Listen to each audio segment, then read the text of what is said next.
এই দুই বোনের মধ্যে ছোট বোন ক্যান্সারে আক্রান্ত, তাই তাকে তীব্র যন্ত্রণা সহ্য করতে হতো। বড় বোন বইয়ে পড়েছিল, যদি কেউ 1000 পেপার প্লেন তৈরি করে তাহলে তার যে কোনো একটি ইচ্ছা পূরণ করা হয়। সে প্রতিদিন পেপার প্লেন তৈরি করা শুরু করলো, এই বিশ্বাসে যে তার বোন একদিন সুস্থ হয়ে যাবে। কিন্তু সময়ের সাথে সাথে ছোট বোনের অবস্থা আরো খারাপ হতে শুরু করলো। তবুও সে আশা ছাড়েনি। সে বিশ্বাস করত এই পেপার প্লেনই তার বোনকে বাঁচাতে পারবে। কিছুদিন পর বড় বোনের শরীর অসুস্থ হতে শুরু করলো, কিন্তু সে এই কথা কাউকে জানায়নি।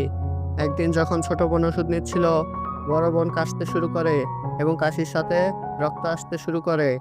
বড় বোনটি অজ্ঞান হয়ে যায় এবং তাকে চিকিৎসা করা হয়। এটা দেখে ছোট বোনটি পেপার প্লেন তৈরি করা শুরু করলো, কিন্তু এতে অনেক দেরি হয়ে গিয়েছে, কারণ বড় বোন পৃথিবী ছেড়ে চলে গিয়েছে। তখন ছোট বোনের নজর একটি পেপার প্লেনে পড়ে, যেখানে লেখা ছিল তার ছোট বোনের অসুখ তার উপর এসে পড়ুক।